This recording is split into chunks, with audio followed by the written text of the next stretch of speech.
利用食盐的摩擦性把苦瓜搓洗干净。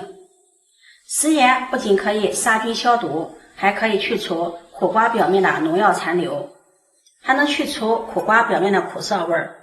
所以我们用食盐能把苦瓜清洗得非常干净。现在天气特别的热，虫子也是特别的多，各种蔬菜都会打一些农药，也包括苦瓜。所以我们在食用之前一定要把苦瓜清洗干净。把苦瓜全身搓洗一遍后，再加入清水，把苦瓜表面的盐分给它清洗干净。洗净后控水捞出，再用清水给它多清洗2遍，把苦瓜彻底的清洗干净。洗净后控水捞出，放在案板上。